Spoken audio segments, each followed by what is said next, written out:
This KFAN podcast is sponsored by Builders and Remodelers, exclusive Twin Cities provider of Elements Windows. Get the highest quality windows at unmatchable value. Visit buildersandremodelers.com for more details.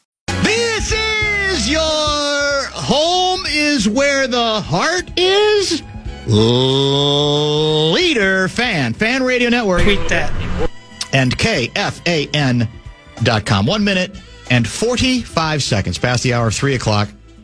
Central Daylight Time. We welcome you back. It is a Thursday edition of the Bumper to Bumper program on that's a decidedly gloomy, chilly, dark, dank Thursday afternoon here in the Twin Cities that we affectionately refer to as Minneapolis and St. Louis Park. My name is Dan Barreiro. I host the program. Guardsy produces the show. Is there any chance that in your lifetime, your native city, well, I guess it's technically not your native city, but it's where you went to high school. Where I grew up, yeah. And where you grew up, would rename the city, the town, for one day the way Hopkins is doing it for Pagebackers? Is there ever a chance that for one day, Edina, Minnesota will be called Guard, Minnesota? Like after me? Yeah, after you. Any odds on that? I don't think so. Are they prohibitive? They're prohibitive. We've had so many great ones, Dan. That's what I have working against me. That's true. We have so many legends that have come from the town. Well, who's the biggest sports legend to come from Edina? I'd have to think about it. I mean, there's a bunch of hockey players. Carl Mecklenburg, the former Bronco. Carl Mecklenburg, he's an Edina guy. We bonded over that at a Super Bowl years and years ago. Right. I'm trying to think. I mean, people are going to rip me. They're going to email in immediately that I'm forgetting like 50. Some people? But there's a million of them. That's the essence of Edina. But to us, Dan, they're just the kid from down the street. You know, the kid that you would see at the art fair. Of course. The kid that you would see at Snuffy's. 100%. By the way, so they tell me we're streaming all day, so you can not only listen to us, you can watch us. KFAN.com/watch. Start to finish all day long. And tomorrow. Are there any giveaways associated with today's show? I don't believe so. No more Wolves tickets to give away? No, we gave away another pair of tickets yesterday, correct? Right. I think we did that. I think Common did that too. And for now, that's it on the tickets. How about maybe Friday for Game 4? Any chance? For the Wild, you mean? Well, for the Wolves. For the Wolves. Well, that's what we were giving away. You mean Sunday for Game 4? I'm sorry, Sunday for Game 4, yeah. I meant, could we do it on tomorrow's show? Maybe. You know, who knows? Very possible. Maybe some Wild tickets to give away. Who's to say? Wild back in action tonight on the Fan. And, of course, your Minnesota Timberwolves Game 3 as well, hosting the Los Angeles Lakers of Anaheim tomorrow night. We will have a heavy draft. Fan has learned the NFL draft is tonight, day one. And I got to tell you, I just saw some what they call in the business exterior shots. Green Bay. Yeah. It looks like there's like 9 people there. Oh, really? It looked empty. Now, I know it's still we're inside now 4 hours. So, and it looks also as if it's kind of wet, drizzly. The weather doesn't look great. And rainy there. But I thought the way the predictions, based on what we were hearing out of Wisconsin, I thought that by like noon today, there were already going to be like 2.1 million people in Green Bay for the draft. Maybe they heard Marty Wexler III yesterday and they turned around. Boy, that's true. He is not having a great experience in Green Bay, it doesn't sound like. It is funny. It does seem like, unless you're the big shot of big shots, it does seem like a lot of people are doing little day trips over there from either here. Yes. Or a lot of the national media is flying into Chicago. They're swooping into Chicago and driving. Going to Gibson's last night, having a good proper meal. Wow. And then rolling over today. What a slap in the face. It is a little bit. Yeah. Well, do I feel for Green Bay? I can't decide if I do. I like that they have it. It's kind of cool. How many people ended up at the Oval Office last night or will end up at the Oval Office tonight? Quite a few. Probably a few, you think? I bet this is a big week for them. It might be. It might very well be. So don't Google the Oval Office with children around, by the way. Oh, seriously? I wouldn't. Yeah. Well, the photos suggestive? Yes. Oh, they were. Yes. So it wasn't just, this is a gentleman's club. They've showed, I guess, gave some examples of what you might run into. Yeah, not like everything, but enough. Enough, okay. You'll have some questions. Yeah, because a lot of those sites, I think, if they're advertising a place, it's more subtle. It doesn't sound like, in this case, it's very subtle. I mean, it's in between subtle and not subtle. Okay. All I know is I had to click an extra key just to verify that I actually wanted to go into the website. Did you erase your steps? I'm sure I've been flagged by I probably have. That's true. Draft. Speaking of the National Football League draft, we are going the distance until 6:30. Ben Lieber, on his way to the draft, will join us. That's become a tradition on this program. That is scheduled for about 5, correct? 5:02. Yes. Nacho Lieber. We'll have some other nuggets to get into draft-wise as well. By the way, I'm looking at a headline, Shedeur Sanders, number 2 quarterback prospect in the draft, according to Field Yates. Is that a person? It is, yes. Field Yates? Okay, I wasn't sure if that was an organization or a person. Okay. Or Field. Field Yates. Did I read this right? That Deion Sanders has retired Shedeur Sanders' number at the University of Colorado. They did it this past weekend, I think, at their spring game. What the hell? Come on, man. And Travis Hunter. In all seriousness. I know. It's bad. That's the level of presumptuousness there. Honestly, I get it. You're record breaking. You're setting new trails. What's the term? Blazing new trails. But did they ever finish with a winning record at Colorado? They did this year, I think. Okay. My God. Well, and when you factor Get over yourselves. I don't believe Cordell Stewart's number has been retired yet. There was a lot of muttering, I think, for the national championship. He was in the national championship team? He was a few years later, I think, but 1990. Is it 1990 when they won it? Okay. Was when they won it. I don't even remember who was on that team, but there's been some grumbling from there, even about that. Whatever happened to our standards here? And I don't even think they're saying it to rip the job that Deion has done, but it's more, come on, seriously? Your kid and who else is... Travis Hunter, the Heisman Trophy winner. Obviously he should get it retired. A very good player, and it's likely he should. But even that feels like it's too soon. Let that stuff breathe a little bit. Is what I say. Bobby Anderson has his number retired. Played from 67 to 69. Okay. Do you know Bobby Anderson? No. I don't actually. Hall of Fame inductee. I don't remember Bobby Anderson. Rashawn Salam. I do remember him. Won the Heisman. Good running back. Ended up with the Bears. Byron White won the Heisman in 1937. Not Whizzer White. That's very different. Okay. And not Whizzinator White either. What was the other one? Joe Romig, a guard linebacker, College Football Hall of Fame, and then Shedeur and Travis Hunter. Man. It's crazy. That's unbelievable. In addition to draft coverage today, lots on. I mentioned your Minnesota Wild looking to take a 2-1 series lead tonight right here on the Fan. And Pat Micheletti will join us from the Fallna Studios, you tell me, about 5:45 or so. Mick will check in and we'll get his views on key aspects to I guess Game 3 is not usually considered pivotal. In the best of 7, Game 5 is considered pivotal, especially when it's 2-2. We'll see whether this series will get to that pivotal Game 5. I'm assuming the Wild would rather it not be 2-2. The hope and expectation is you take full advantage of the home ice and get ahead in this series 3-1, which is going to be easier said than done. On the Wolves side, a lot of people have been asking about Craigers. He's going to join us today at 3:30. Craig Kilborn this afternoon at 3:30 as well.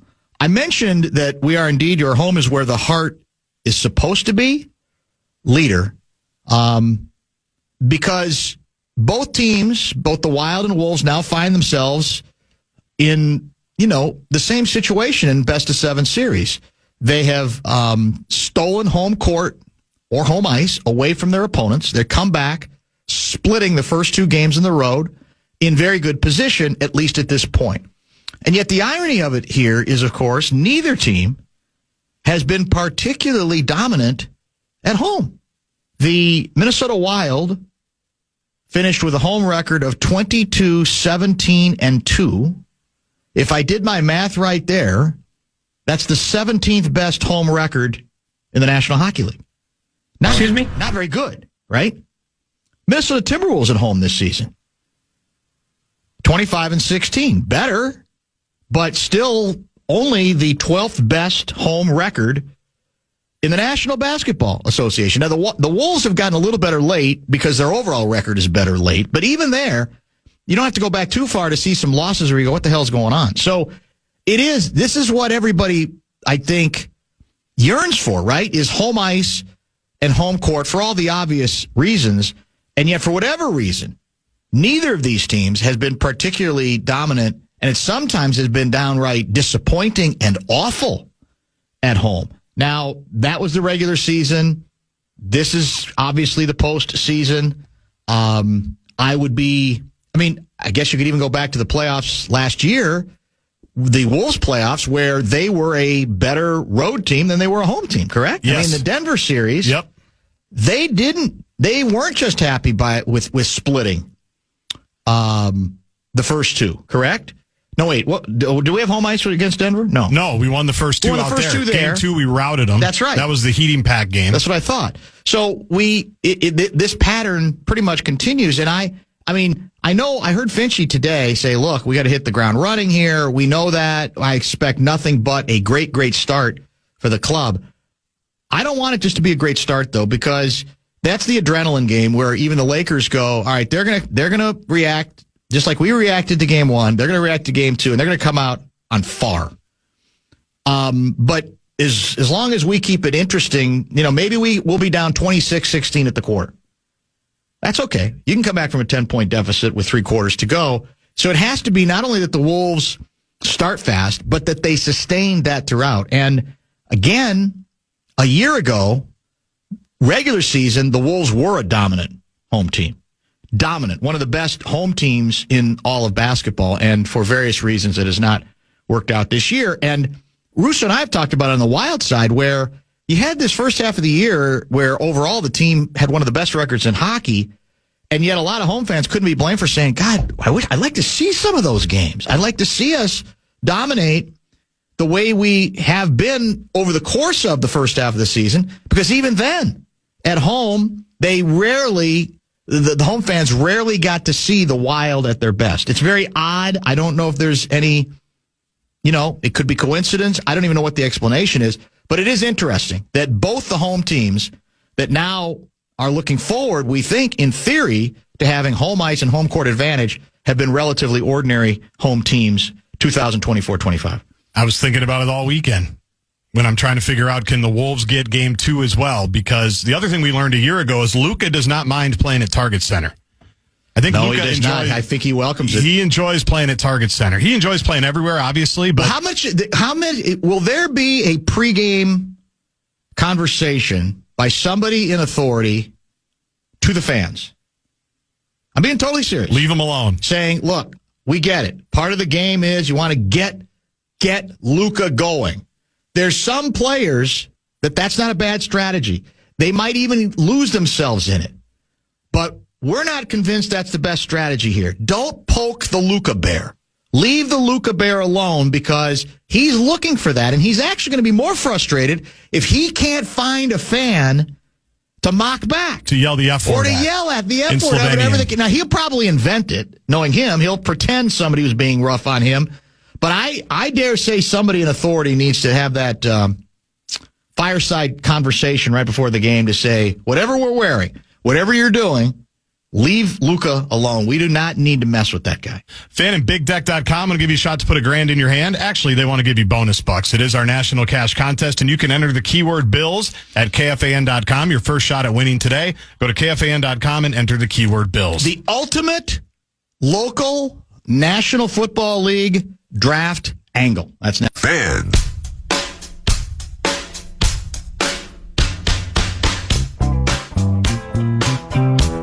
By the way, the Byron White you were referring to is Whizzer White. That's Whizzer White. That's the one. That's the famous. Funny. That's the legend. That's funny. I mean, how many Byron Whites could there have been out there? I should have realized that. I guess I'd forgotten that is where indeed he went to school. Tony writes, the Luka Sun Bear. Good callback to yesterday's conversation with Marty Wexler III, that's for sure. Geez, Dan, the Wild didn't have any significant injuries that added to home losses this year or anything.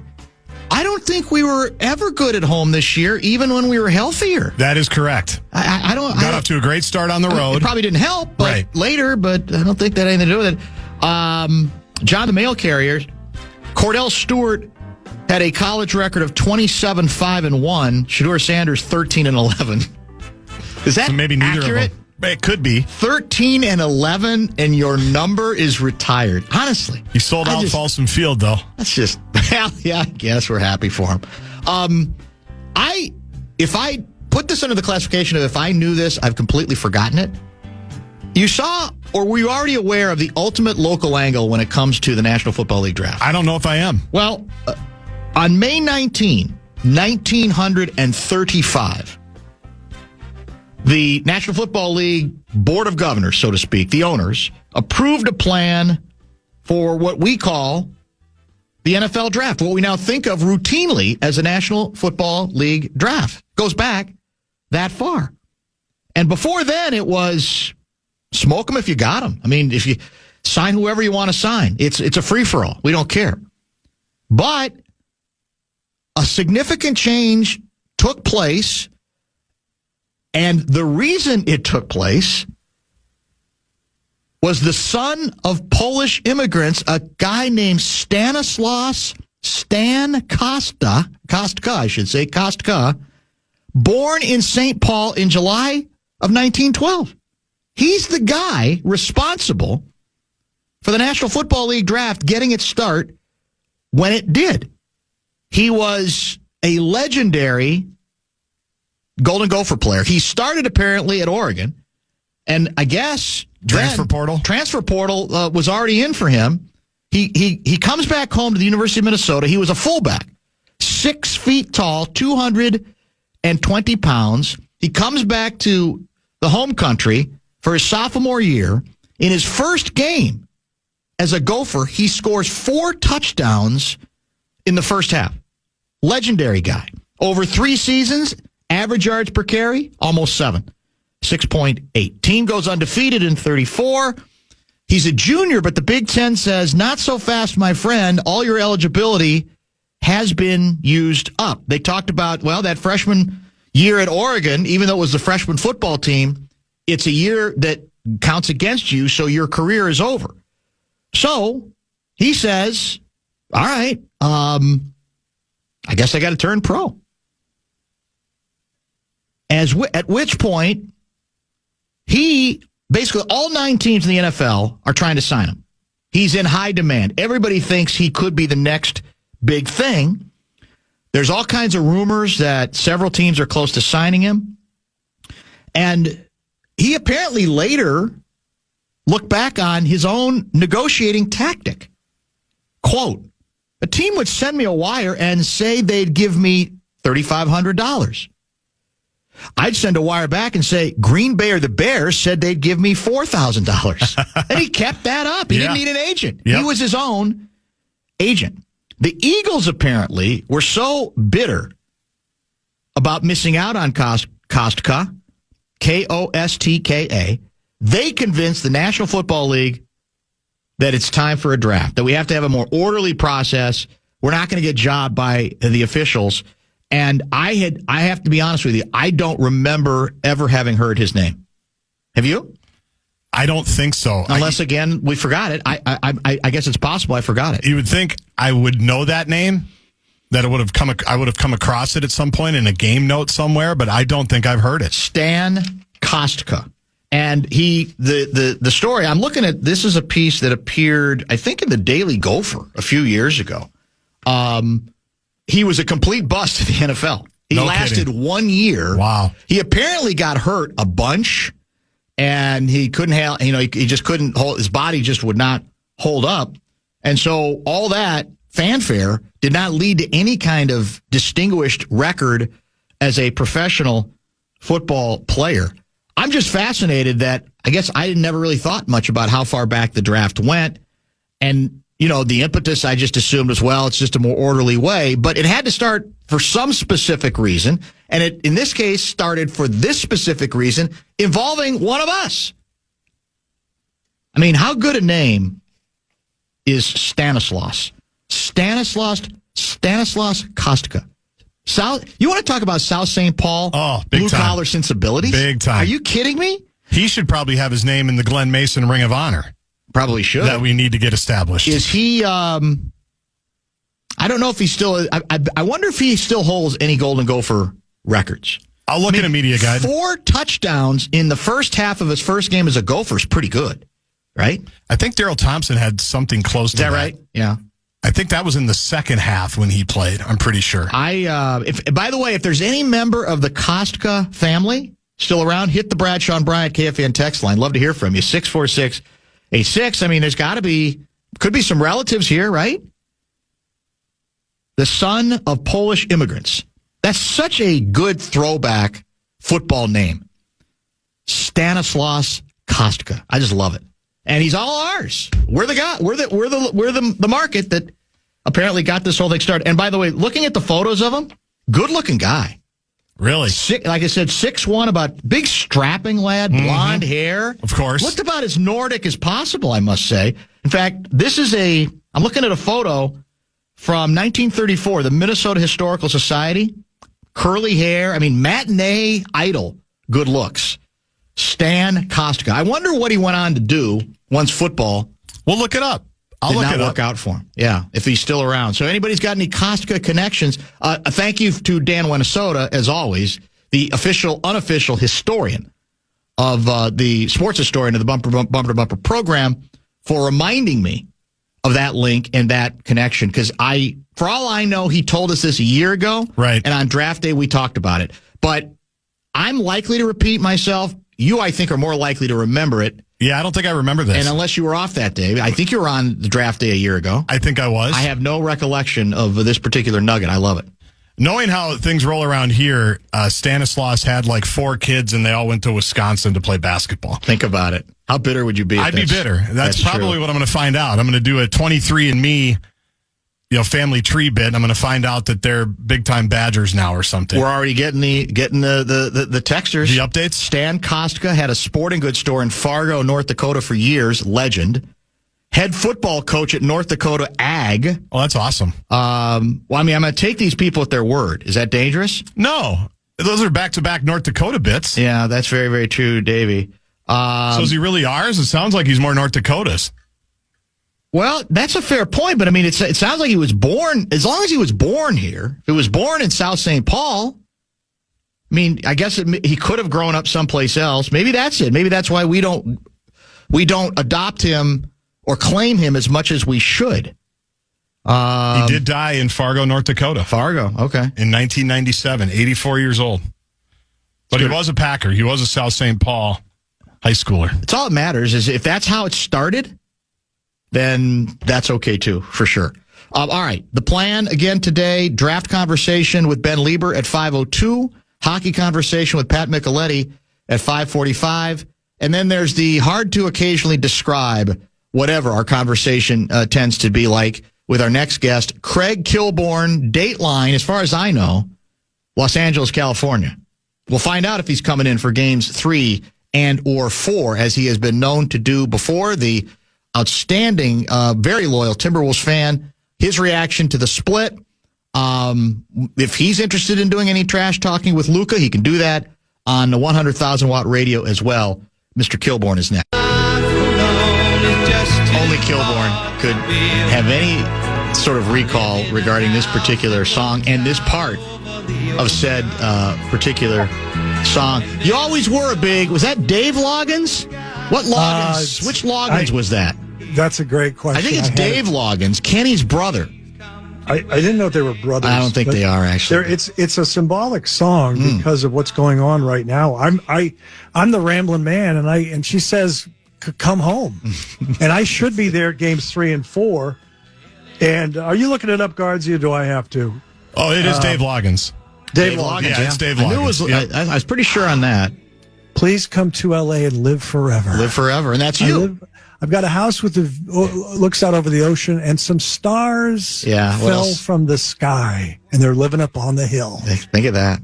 Who knew? Do you think he had you in mind when he composed that song? Anticipated I do feel guilty, Dan, that I'm not there for games 3 and 4. I will be, if we advance, I will be in Minneapolis, Target Center for the second round. Hopefully you and I can have dinner at Monte Carlo. There you go. And catch up. Yeah. But I have a very good excuse why I'm not there. What's that? This is an exclusive. And I almost texted you, and I'm glad I didn't, because ESPN said we haven't announced this yet. And it's not, it's a small, cool project. Okay. It's a 6-part scripted podcast series, audio only, for ESPN, produced by Adam McKay. You know Adam McKay from Anchorman. Yeah. From The Big Short, Step Brothers, maybe the zenith of his career. No. But I said, I'm doing Dan Barreiro's show. They go, we haven't announced the project. You have to be, the exact words are, you have to be vague. But I can tell you, I did say, well, listen, when we do this, it's supposed to air probably around the NBA Summer League. Okay.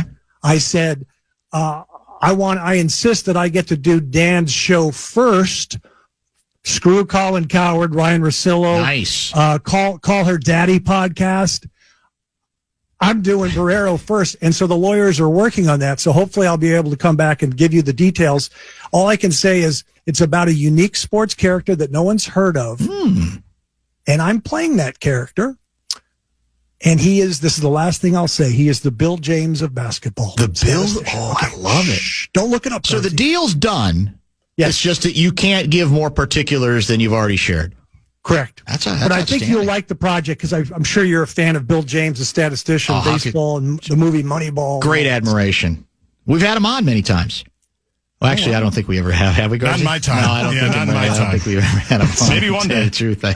Not exactly. Well, that's good. That's good news. That's outstanding. I mean, you've flirted with, I know you've been dabbling in a lot of ideas when it comes to podcasts. So it sounds like you finally, drilled down a little bit and got someplace. I was worried that I'd tell this and you guys wouldn't know if it was true or not, because I remember a year ago when it was a whiteout game for the Wolves, you said, "Are you wearing white?" And I did this joke that I had a small role in Behind the Candelabra in the Liberace movie. And I said, I have a dinner jacket, a white dinner jacket from that movie, but I left it. It's at the dry cleaners. And it was just a joke because I wanted to say Behind the Candelabra. And you guys go, oh, because it sounds believable. Sounds plausible. Yes. But this is actually true. There is a 6-part podcast series coming up that I'll be participating in. Interesting. Well, so let's just say there's a lot of stuff percolating in Craig's world right now. I do occasionally still get offers. That's why there's a really nice young man named Rich Levine. He's a sports writer from Boston. Mm-hmm. And it's his project that he pitched, and Adam McKay's company liked it. Really? Rich has a partner. I don't know his name. I don't care to meet him. I'm spending enough time with Rich. Right. And but I occasionally Hollywood will come calling. I want to play, of course. They're not interested in a witty, charming alpha male. They want self-loathing, feeble men, and I don't really want to participate. Well, but that's what great acting is all about. You're right. Well, I will say this character I'm playing, and let me ask you guys a question. I know what the guy sounds like. I've heard audio tape of him, and I've seen video of him. He has a little bit of because of where he's from, he has a little bit of a southern twang, a subtle southern twang. And so I did a tape for the producers, and I had a little subtle twang. My question is, I want to be me doing the subtle twang. I don't want to sound too much like him because nobody knows what he sounds like. So I'm going to do what I think is a more dynamic version of him. Does that make sense? Well, yeah, but you're not. Are you really challenging yourself that way? I think you could pull off a bit of a southern twang. No, I don't want it to be too strong. The other day I referenced who I kind of like, and they said, don't reference him anymore. Oh, really? Kevin Spacey in House of Cards. They're like, don't reference him anymore. Well, you know what's interesting about you? I don't even sense, maybe you've lost it after all these years on the West Coast. I don't sense much Minnesota Midwestern in your voice. Did you ever have it? Did you get rid of it, or what would you say? It's a little rude, but I like, because my dad was very funny. But he grew up he was born in Queens, and he He went to the same high school and college as David Stern, Teaneck High School, New Jersey, Wow. and Okay, Rutgers. well, that's, yeah. And he transferred his job, he worked in St. Paul, transferred when I was right before kindergarten. And he said to my brother and sister and myself, don't ever talk like the locals. Really? Kind of snobbish, but funny, right? That's it. So I don't think I ever had it, Dan. He didn't like the quote-unquote Fargo accent, correct? Were the Ethan brothers making fun of Minnesotans with that or what? God, yes. They did it very well, actually. Although I never watched the TV show. Did you? A lot of people swore by that. I never saw it. I stuck with the movie. Dan. So I just finished Bosch Legacy, one of your favorite Bosch and Bosch. the Legacy. newest season. Yeah, it just came out. It Yeah, just I came out, and it's 10 parts. 10 shows. Season 10. I've not watched it. What kind of a grade would you give it? Here's what happened. The ending is nothing dramatic because the producer, Amazon, didn't tell them it was the last show. Ah, okay. So it just is there. But they do introduce a new character for a spinoff, and it's a female cop. I don't know if you know the actress. She's very pretty, named Maggie Q. Maggie Q? Yeah, if you saw her face, you'd recognize her. Okay. She's in some shows. Okay.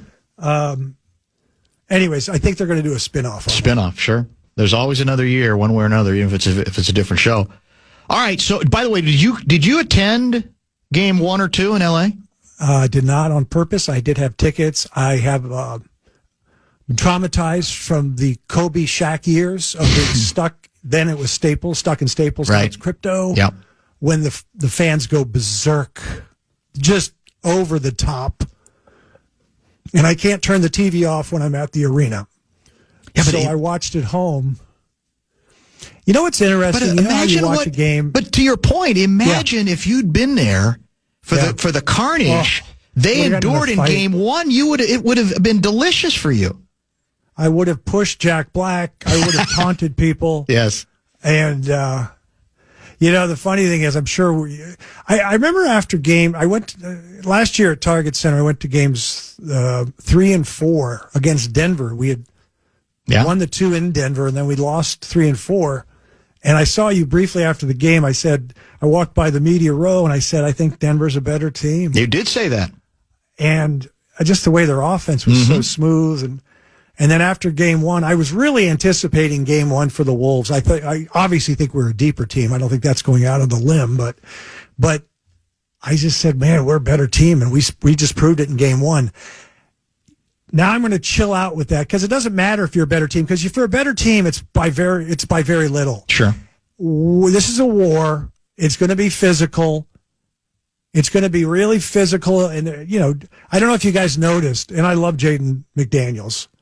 He purposely tripped Luka. Yes, I don't know if you saw the feed. Certainly, no question. And I liked it. Yeah. And I'm a bad man. I liked it. I bet you know what else I bet you liked?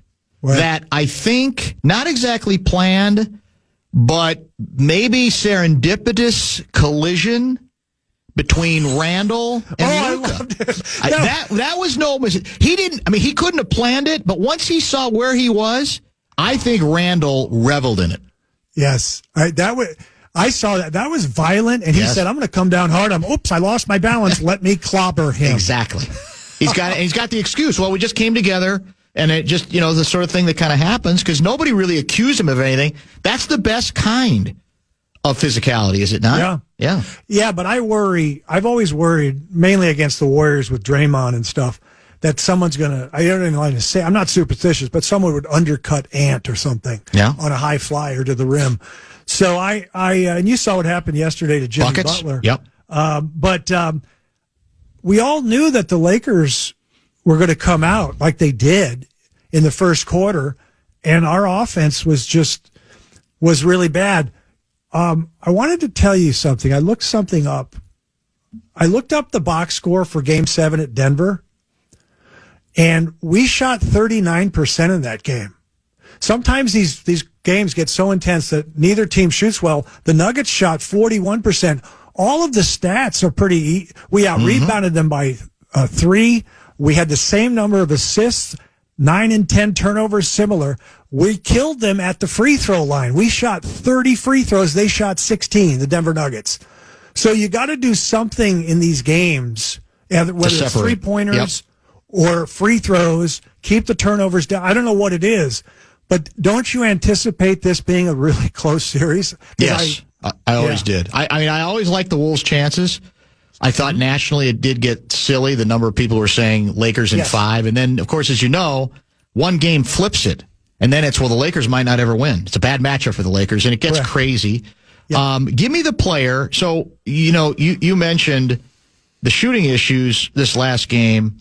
The supporting cast of this club, if you classify them as basically McDaniels, Reed, Dante, and even Nickeil Alexander-Walker. Game 1, they combined for 11 made threes, 64 points, 1 turnover. Game 2, they combined for 1 made three, 25 points, 7 turnovers. So those are the extremes, right? So we have to assume that you're going to get something better than that, maybe not as productive as Game 1. But if I asked you to pick a player among those 4 that you say, well, this player has to be a big part if this thing's going to get righted and we're going to take advantage of having split the first 2 games in L.A. Who is that player to you? You said Jaden. You said Jaden, Nas, Dante, and Nickeil. So the guy that I love is Dante. So I want to say Dante, but it's either Jaden or Nas. You can't count on Jaden all the time, and you can't. That's the whole problem. You can't count on Nas. Dante got in foul trouble. Of those guys, I'm just going to say Jaden.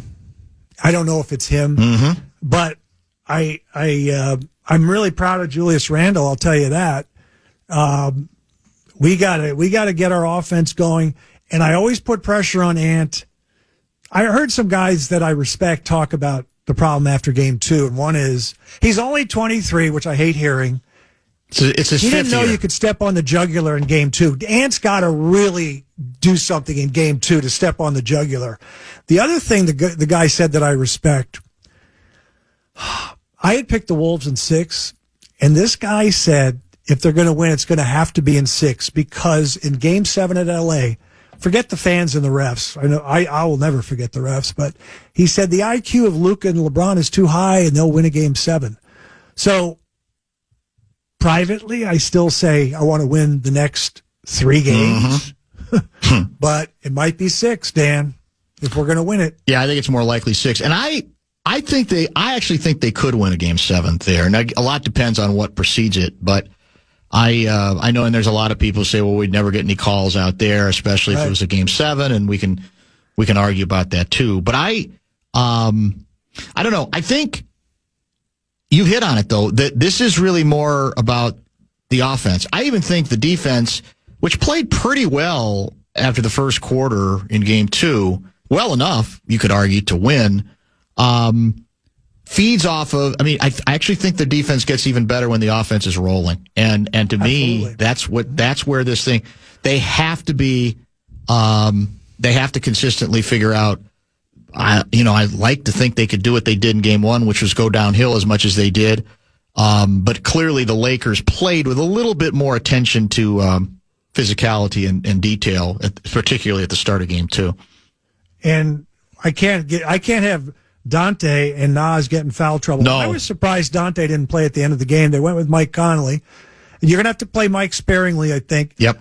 I'm pleased with Rudy. I still think they should try to double Luka on occasion just to throw him off. I know he's a great passer. But just to have Rudy on the island, he's doing pretty well. But, throw off Luka. Double him on occasion. Trap him. Blitz him. Interesting text just came in not long ago from Clayton out of Rochester, Minnesota. You familiar with Rochester, Minnesota? It's the home of the Mayo Clinic. Yes, I am. Kreger should have been front row in Los Angeles in a vintage Wolves leather jacket. He is the only person who can take on Pelinka.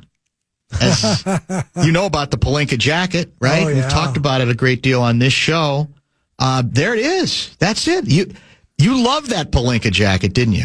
Well, it wasn't quite my speed. I'm more of a classic Blue Blazer ascot, but I was going to say, normally we do audio only on the Dan Barreiro show. Sure.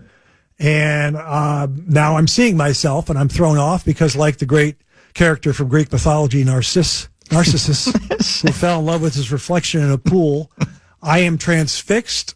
And I've said this on my podcast, The Life Gorgeous. I admit it sheepishly. I sit in my club chair and I have a hand mirror, and I apologize. But we're doing video today, Dan. Yes, it's kind of exciting. All day long, apparently. But it's draft day. You're a big draft Nick guy, aren't you? You love the National Football League draft. You can't get enough of it. It's all about J.J. McCarthy as the great quarterback that we're going to run with, go with, pass with, and the trenches. We're going to offensive line. Yeah. We're going to draft a guard. Can never have too many. This is an aside, but I'm assuming you were all in, like I was, when the Vikings were flirting with Aaron Rodgers. You wanted the A-Rod's experiment. And by the way, past tense, probably should put it in present tense, because A-Rod still hasn't signed with anybody, and there's still people out there who think somehow, some way, down the road, Rodgers still might end up in Minnesota. You would have loved it. So I'm a fan of talent. Mm-hmm. That's why I mentioned Jeff George on occasion.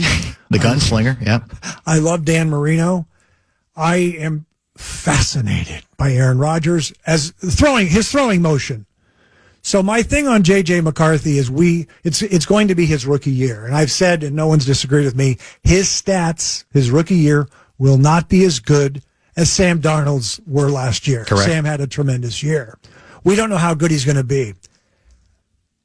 Aaron Rodgers, I'm intrigued, and I would have gotten kind of excited because of all the talent he has around him, but everyone else can't stand the soap opera and his personality, and I don't care. I don't care about that personality, but he can throw the ball, snap of the wrist, so I was intrigued by that. Would you have attended a darkness retreat with him? I would rather go have drinks with Rob Plank in his jacket. Have you ever met Rob? I've walked by him at the VIP room at the crypto.com. I don't bother him. He's serious. It's like these guys tell me, I don't know if you know this, but I have some guys that are close to the Lakers, and off the record, JJ Redick. Yes. Arrogant. Thinks he's the man. Thinks he's the greatest thing ever. That's not difficult to see. And then What's my funny, friend says he went to Duke, of course. Well, you know what's interesting about that. And I don't think, Guardsy, we've talked about this on the air. It just came into my mind as you mentioned him during the Game 1 slaughter. During one of the breaks, they're interviewing for TV, those silly, insipid sideline interviews. Yep, They're doing very important. As a sideline reporter, those are critical interviews. Those are absolutely critical. Popovich loves them. He definitely does. Guardsy does them for a living on the other end. But as I recall it, and I don't know, like I said, I think this was a TV one. I don't think I made it up. He said something, he being the Lakers head coach, something along the lines of, scheme-wise, there's nothing they're doing that has us. He made sure to say, don't get the idea that I could possibly be out-coached. And I'm going, it's a little early in your coaching career, even though you've had, I think most people would agree, a nice rookie season, to get out on that precarious limb, man. Get over yourself. You know what I'm saying? Oh, that's hilarious. I had dinner the other night. I'm going to name drop, because when you're a former talk show host, you can name drop. Why not? And our guy Dave McMenamin from ESPN. Yes. He calls me and says, I guess this is what reporters do. He had dinner with Wolves assistant coach Micah Nori. So I joined them, and Micah told me some stories that'll be off the record, but it was entertaining. And one other thing. Because I remember you had last year, we had Dave on the show here. That's true. KFAN. Mm-hmm.